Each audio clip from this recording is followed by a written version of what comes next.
Hello and welcome to a Sky News special programme on the Nepal floods. Coming up, the race against time to rescue survivors, with nearly 2,500 people still missing and more than 570 now known to have died. People rescued from the worst hit areas, some with just a small bag of belongings, others badly injured, but all feeling very lucky to be alive. Fears of further flooding hamper rescue efforts as authorities say search operations are at a critical stage.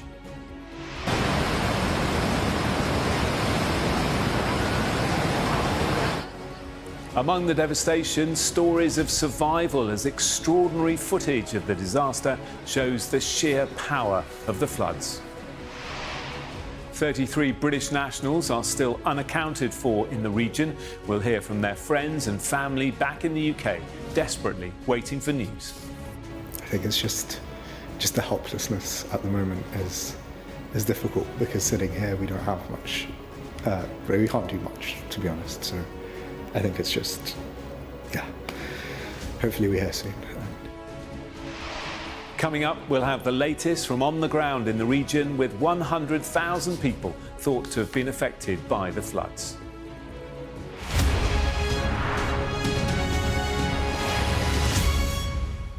Good evening. The situation on the ground in Nepal and Tibet is desperate. The deadly flash floods have affected tens of thousands of people, with almost 2,500 people missing and more than 570 now confirmed to have died. Those numbers are only likely to increase. There is a major search and rescue operation underway to find anyone who might have survived Wednesday's disaster, but the conditions are treacherous, with authorities warning there could be further flooding.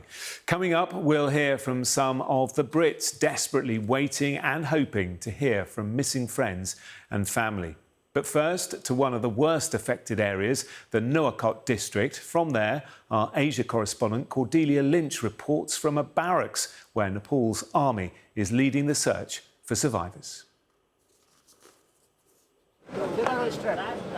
Consumed by pain, but pulled from a place where so many others perished. Lal's sister nervously watching his every move. How hard so many here have fought to cling on to life. And some able to make the calls home their families have been yearning for. Madan has just escaped this.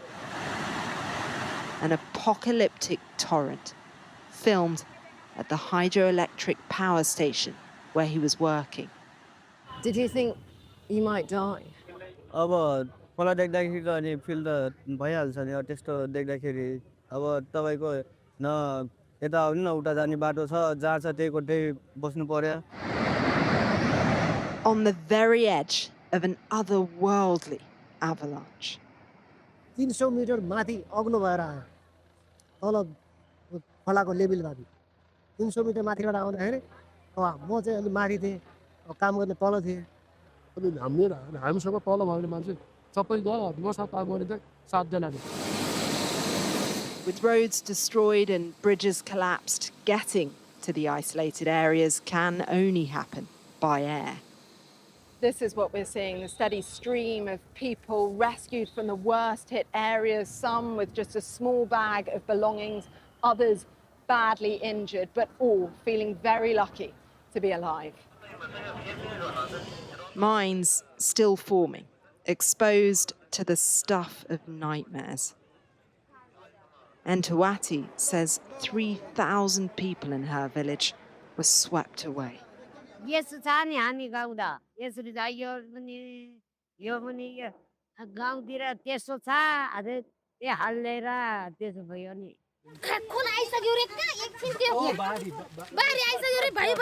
Then, just as we're talking, another flood warning. And she's on the move again. Is that him arriving, Janisha asks, hopefully, as another helicopter lands. But sadly, it's not. Her father, Ramesh, a tour guide, is still missing. Everyone is searching for the names of their loved ones, the letters that signal survival. But it's pain written on so many faces here. Cordelia Lynch, Sky News, Nawakot District, Nepal. Well, in the towns and villages torn apart by Wednesday's floods, there are major search and rescue operations underway. Sky's Neville Lazarus has been to Dunga Bazaar, a community utterly devastated by the disaster. This used to be a bazaar where there were about 400 or 450 homes, establishments, shops around in this place, a bustling market. But see what has happened. It's, almost all of them have been damaged. The water, the silts, the soil, debris has reached almost the first floor of these homes. The river has sort of eaten up not only the banks but also the higher ground here. We are seeing the Home Minister of Nepal. He's come here overseeing the operations. We did speak to him. There's been quite a scramble. There's just been announcements by this police people. I can come up.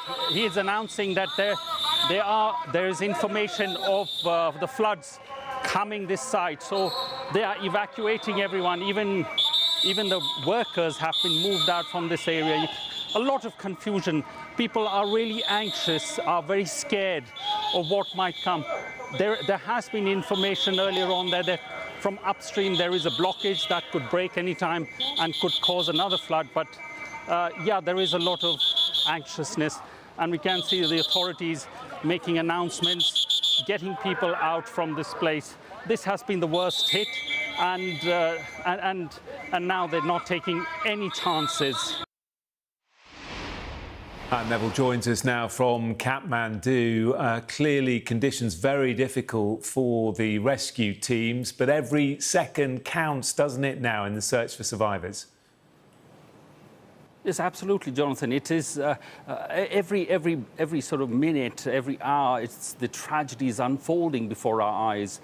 And this tragedy is resonating in almost every family that was there in the bazaar area who we met. In fact, one man who we spoke to, he said in his family, an extended family, 40 people have gone missing. Another man told me that 3 of his children and his mother died. 2 of his children are still buried in the soil and the silt debris in the house, and he can't get to it. He was appealing. He was distraught of not being able to give the last rites to his young children. And these sort of stories, you talk to anyone and they will tell you the kind of misery that they have gone through, the trauma that has played out in front of their eyes. And most importantly, the family members are missing. They don't know, how to reach them, where they are. But there is still hope. There's still hope again, hope waiting for any sign, any sort of information about them. Very difficult for the rescue operations there. At that time, when that information came down that the floods might break through again and come down this river, there was absolute panic. People were moved out. The administration, police announcing, blowing their whistles. All work had to stop for a few hours. So they are racing against time, and it is going to be a very, very difficult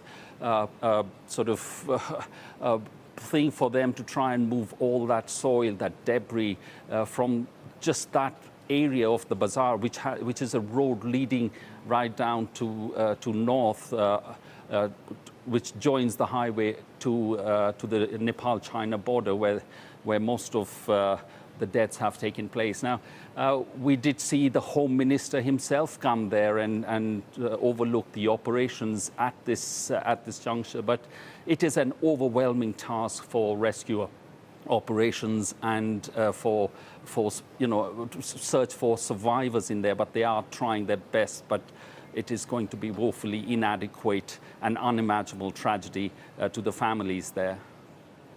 Of course. Neville in Kathmandu, thank you for the moment. Well, the footage of the flooding and the aftermath is just extraordinary, showing the sheer power of the water and how it ripped through communities along the Nepal-Tibet border. But despite the destruction and despair, there are also miraculous stories of survival, as Lisa Holland now reports.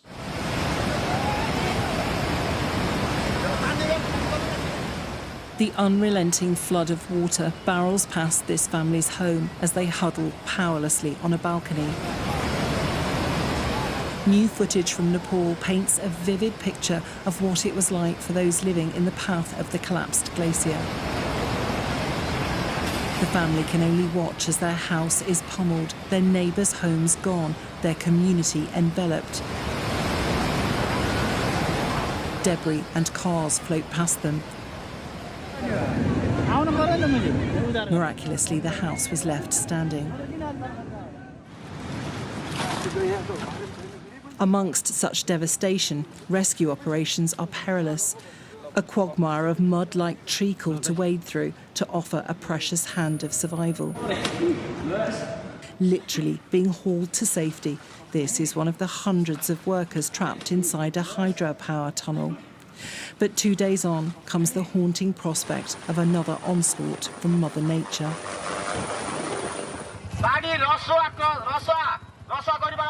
A flood is coming. Do not go forward, move backwards, stay away from the river, warn emergency workers, as people were urged to find higher ground. A terrifying so-called barrier lake formed as debris choked up a river, threatening to overflow, briefly halting rescue efforts. Our superiors told us the water level has risen upstream, so we should move to a safe location with our equipment and wait for the signal to start work. Even worse flooding is yet to come. That's why everyone is being put on alert. But it's still not clear how many people will be left to grieve. Nepal has described the loss of life as on a huge scale. My family are all dead. My father, sister, my relatives are no more. My wife and son and my whole village were taken by the flood. Almost all the roads were swept away. All the bridges are gone. A few of the roads were still there, so I walked along those roads to get here. The crippled infrastructure is making search efforts even more complicated. Chinese state television showed pictures of specialist teams in the autonomous region of Tibet. Rescuers in a race against raging rivers, rocky terrain and time. Lisa Holland, Sky News. Well, aid agencies have been deployed to Nepal to help search and rescue teams on the ground and deliver emergency supplies to survivors. One of the leading children's charities, UNICEF, is reporting that at least 17,000 children are in urgent need of humanitarian assistance. Joining me now is the communications manager at UNICEF, Ricardo Perez. Good to see you. Tell me about your team in the region and the challenges they're facing. Thanks for having me, Jonathan. Look, the challenges are immense at this point, not only with access to the affected communities, but also the logistics of getting our supplies through very mountainous areas with valleys, and of course, water still being a big threat. We hear stories of families, as we've seen now in the previous segment, suffering the immediate impact of this tragedy, being displaced, having lost their homes. Many children are still separated from their families, and we don't even know the full scale of this disaster as of yet. We know 17,000 children, as you mentioned, are in urgent need of humanitarian assistance, and we are ready to deploy our services and our staff to the areas. But again, access remains very problematic. Telecommunications are still down. Electricity is lacking. So children are really very vulnerable at this point, and we're very concerned that even if a further incident takes place, the situation could even worsen, if that's even imaginable. Yeah, we just heard from our correspondent in Kathmandu saying that the clock is ticking clearly as we try and find survivors in the region. And we've heard from aid agencies throughout the day saying it's deeply frustrating that because of the situation with roads and bridges, they can't get to the people that need them. Your colleagues must be saying the same. Absolutely. We know that at least 40 bridges have been destroyed or severely damaged, which of course will make our access by road very complex. Everything is being delivered at this point by air, by helicopters, but obviously this is also a risky operation given the geography of the place. But children, again, Jonathan, are the ones that suffer first and suffer the most. And I can give you an example of many.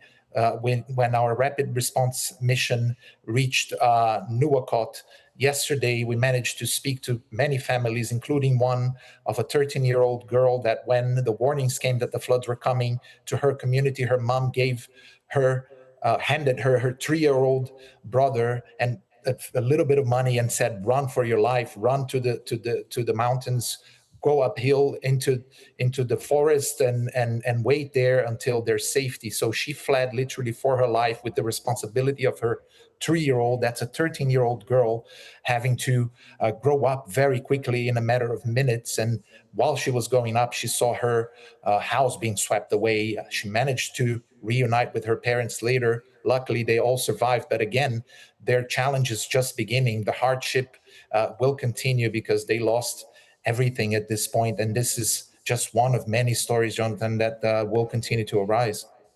Of course, the mental anguish that families are going through, and children as well, just doesn't bear thinking about, does it? And you've touched on this already, the fears of a second flood coming through that valley. And of course, you have to think about the safety of your teams out there who are desperate to help, but also need to take care of themselves.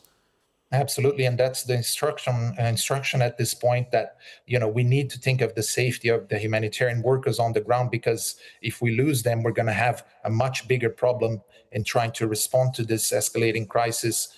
Anxiety is everywhere because of the risks, but also because of what we're seeing on the ground. Children with mental distress and traumatized. That's a service that UNICEF is already deploying, psychosocial services to help children process everything they've seen and lived through, losing loved ones, again, not being able to go to school again, not knowing when they will be able to resume their education. So it's difficult for us, being so far, to imagine the mental distress and the hardship that these families are going through. But we know it's severe, and unfortunately, everything we're seeing now is only the tip of the iceberg. I think the situation as it unfolds will reveal a lot more children in need, and sadly, a lot more children who lost their lives or are injured and need urgent help.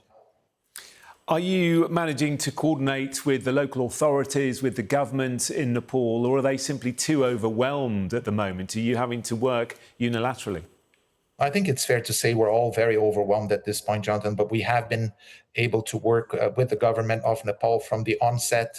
They were very open to our support. We need to always remember, audiences, that UNICEF in a country like Nepal needs to be asked to participate in the humanitarian response by the government, which happened very quickly. And therefore, we managed to deploy our teams already to the impacted areas with their support and other international and local organizations, humanitarian organizations. So the response is ready to go. We have pre-positioned supplies.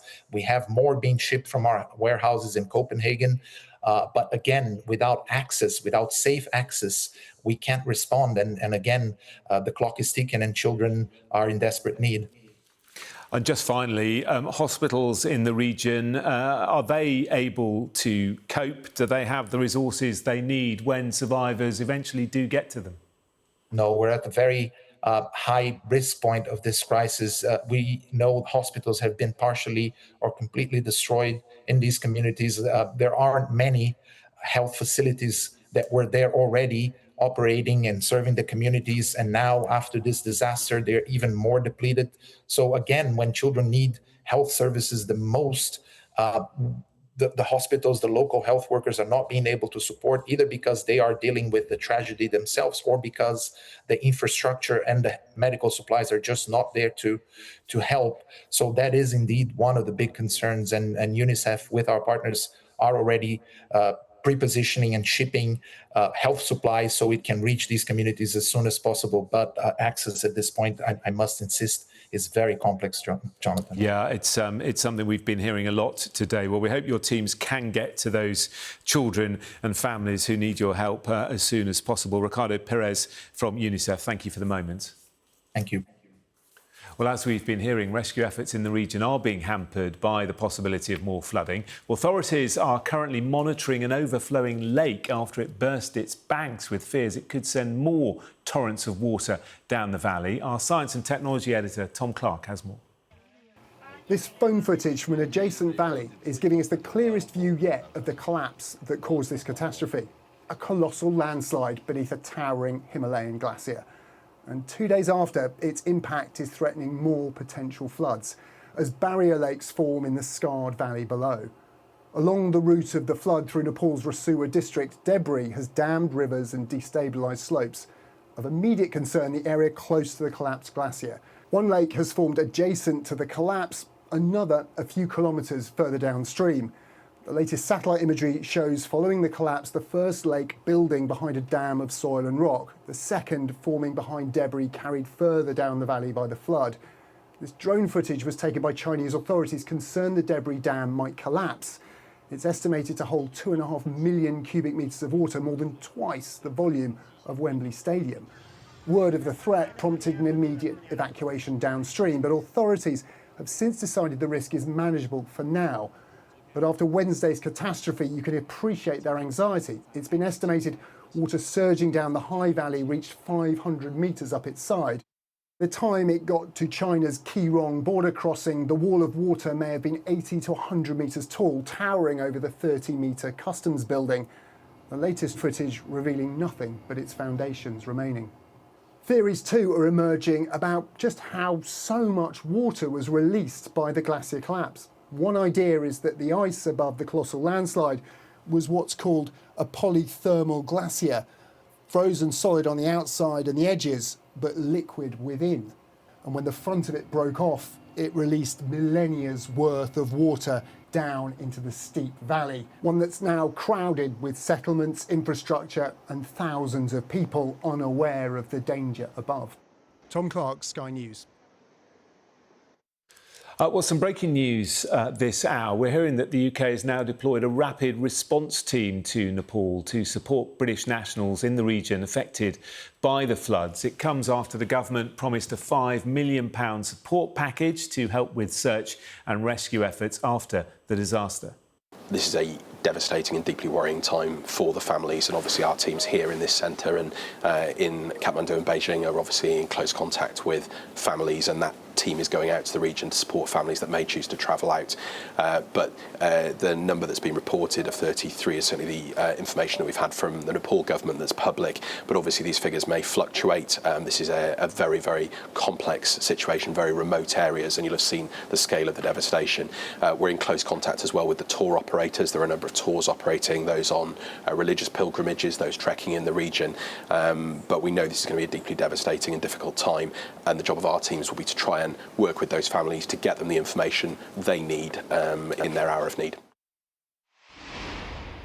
Our chief political correspondent, John Craig, joins us now from the Foreign Office. John, this rapid deployment team going to arrive in Kathmandu tomorrow, we understand. Well, in the last few minutes, Jonathan, Ed Miliband, the Foreign Secretary, has announced that team is on its way to Kathmandu as we speak, and indeed will be up and running tomorrow. The Foreign Office has just issued a statement which says that they're going to support British nationals affected by the floods, and they're going to support British nationals and their families. They are specially trained crisis response staff, the Foreign Office says, arriving tomorrow to reinforce consular operations and coordinate assistance with local authorities. Now, what they're going to do is work alongside British embassy staff and local authorities to provide consular support. And so This is all part of the response from the Foreign Office here.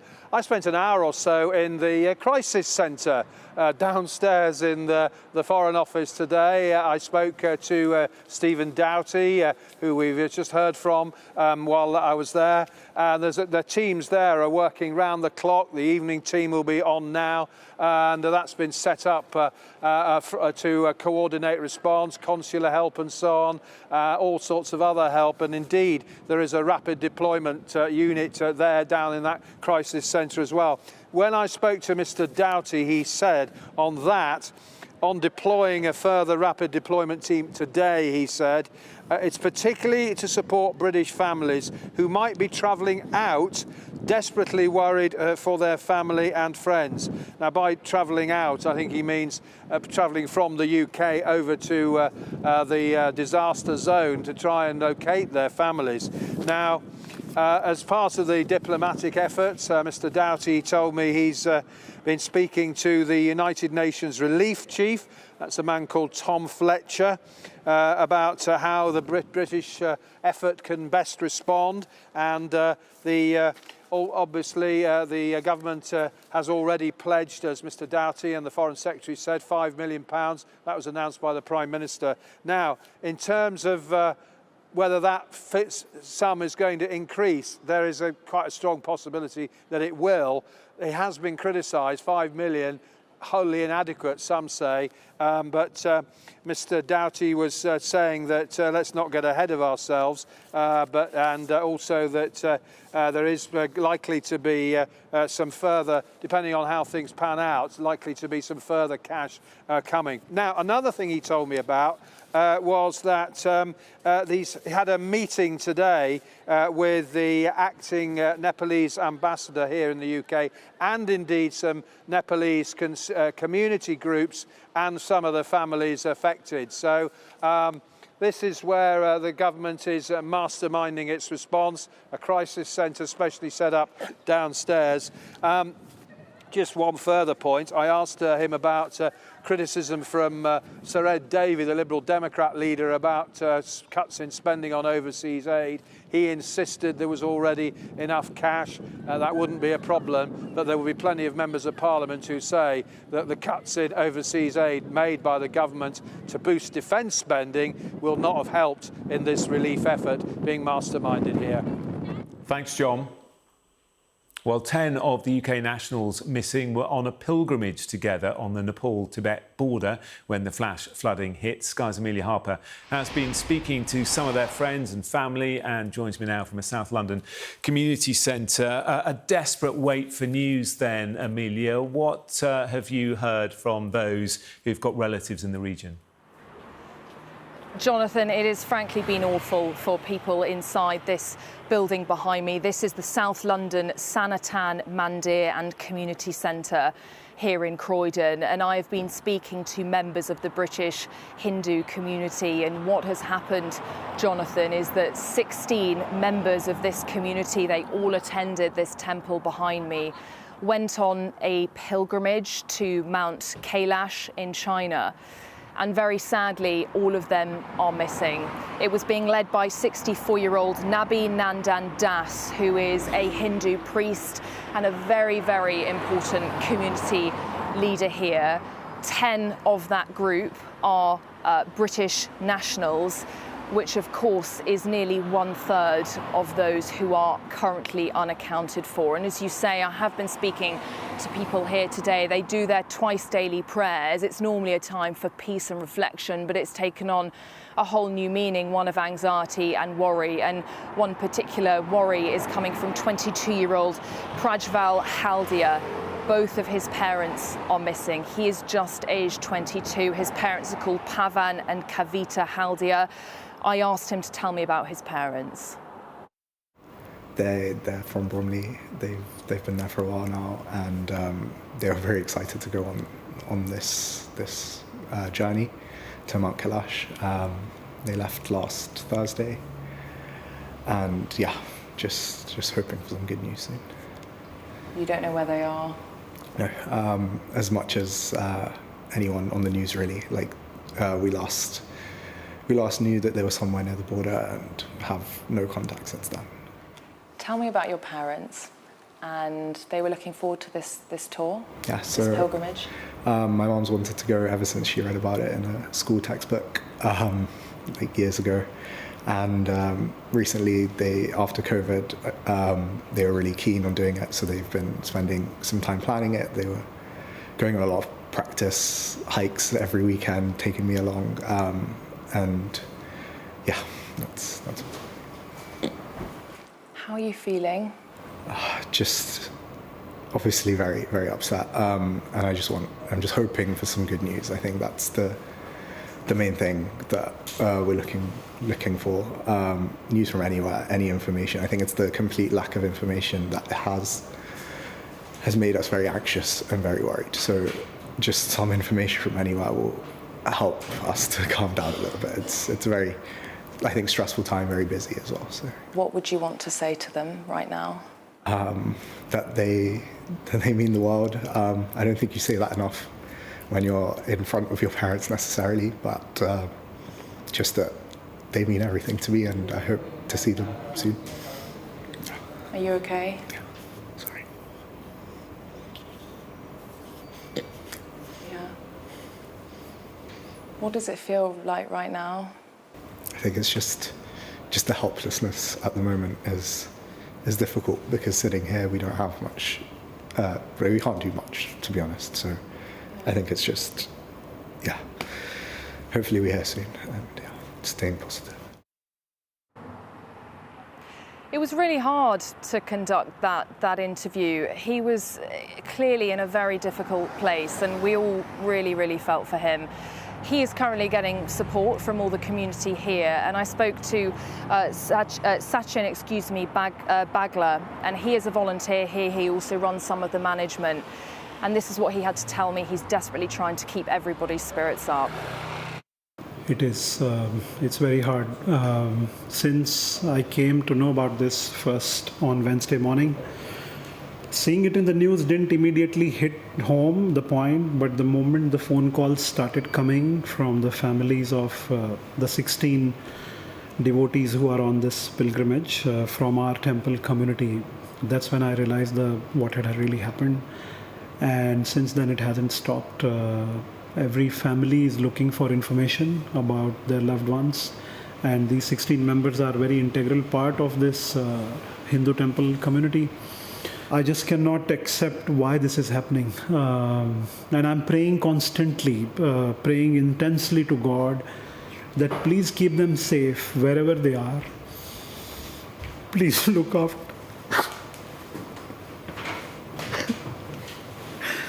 No, just look after them. And that's my only hope. That's what I'm praying. I can see this is just immensely difficult, and I can see how strong you are having to be for everybody else. Yeah. We are trying. There is a team, like I said, there is a support group within the Mandir community who everyone is stepping up to help the families. That's really the center of attention for us. And a lot of people are coming forward to help them. And that's the focus, the families of those 16 members who just need information about their well-being. Well, their twice daily prayers are continuing here, but they are taking on a slightly different meaning. It is a difficult time for everybody here. They say to me that they are in contact with the Foreign Office, who are being as helpful as they can be with the limited information they have. But none of the people here have any news about their loved ones. And ultimately, their message tonight is, can the world pray for us? Because that's what they continue to do inside this building.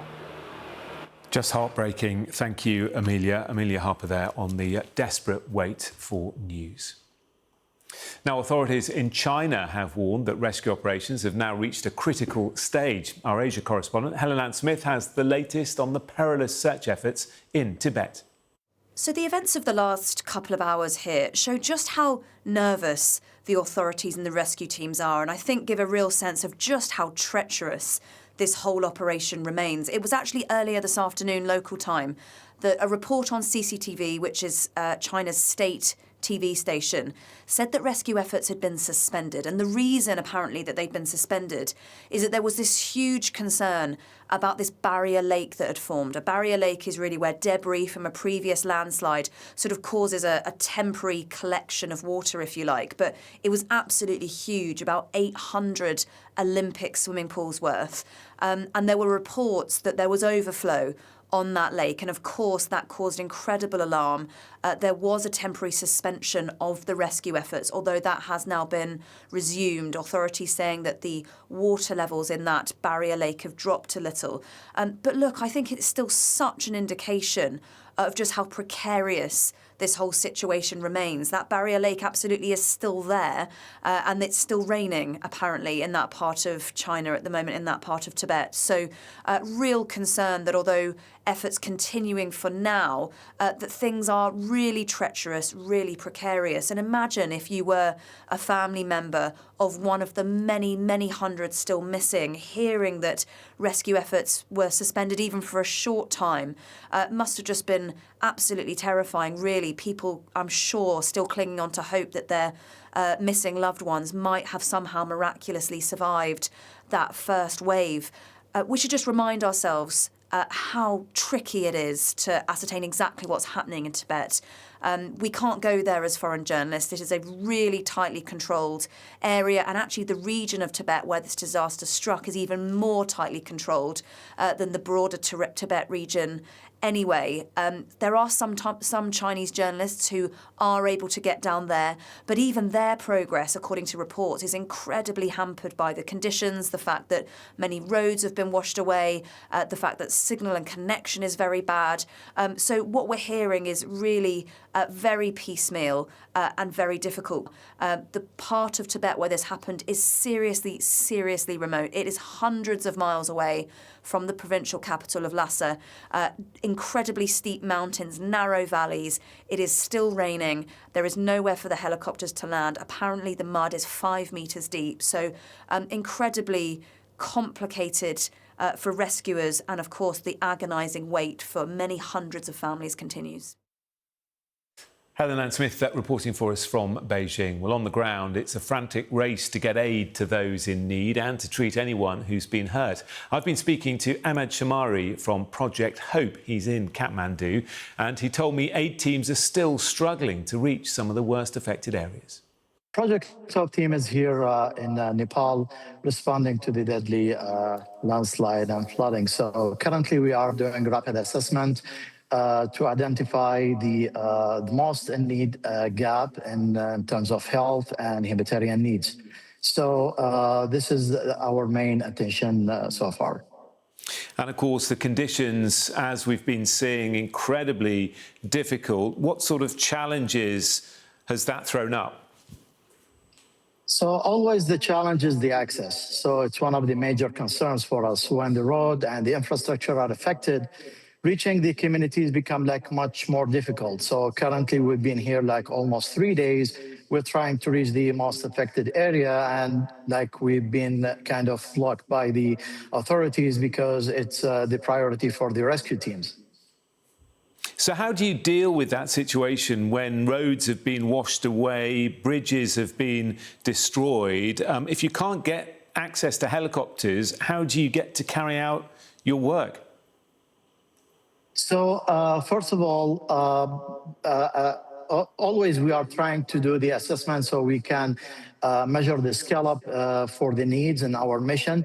But definitely we don't need to forget about our principle, the safety of our workers and for the rescue teams. So the same when we have difficulties accessing that, at the same time we can scale up in other area in terms of pre-position until we have that access. And has the Nepalese government been able to coordinate with you and help you, or are they simply too overwhelmed? There is some communication with the local authority, and they taken us to what the updates. And for example, today afternoon they announced another alert. They shared it with us for a potential a second a wave. So they are communicating well with us. And tell me a little bit more about examples of what you've come across when it comes to survivors, to people who managed to escape the flooding but perhaps have lost their homes. What sort of stories are you hearing? That's a great question, actually. As I mentioned, that we were not able to reach the most affected area, but from the surrounding, we saw like the main hospital here in the capital. There's a lot of survivals, and most of them they were like waiting any news to have a news about their like family members or any kind of hope that they are still alive. And do you get the sense that the health service and hospitals in Nepal are equipped to deal with something on this scale? That's something like for Project Hope, we have a long history in Nepal in terms of training and scale up the health system. But currently and after this disaster, we still need to work on the assessment and see what the level and what the affected area and what the affected in the system. And of course, you know, the clock is ticking, isn't it? You know, to find survivors alive, every second counts. That's correct. This is why we are waiting for any minutes to have access, because not only the rescue team is working around the clock, we are as well waiting so we can at least provide the basic health services to the survivors who are waiting for these services. I mean, that must be so frustrating, knowing that you can do more, that you can help in a significant way, and yet you're being hampered by the difficulty to get to those who really need your help. That's correct. I agree with you. This is like very frustrating when we are trying to mobilize to these affected areas. This is the limitation, and we always try to reach in a way or another. We're waiting every minute to have that access, and hopefully that's going to happen soon. Yeah, let's hope so. And finally, Emad, we've been hearing today about fears of further flooding. We've been looking at this lake that has formed as a result of debris and water, we understand, has burst its banks. And, you know, there's also that danger that you have to deal with. Yeah, this is one of the reports there. We were reporting, monitoring this report. And as I mentioned earlier, like today afternoon, we received the alert, and somehow they evacuate some rescue team as well and some personnel from the same area. But there is no further reports or statistics about how does that look like. Well, that concludes tonight's special programme on the flash floods that have devastated parts of Nepal and Tibet. It is a disaster of massive proportions, with the number of people known to have been affected expected to rise even more over coming days. We'll bring you the very latest here on Sky News as it happens. But for now, thank you for watching.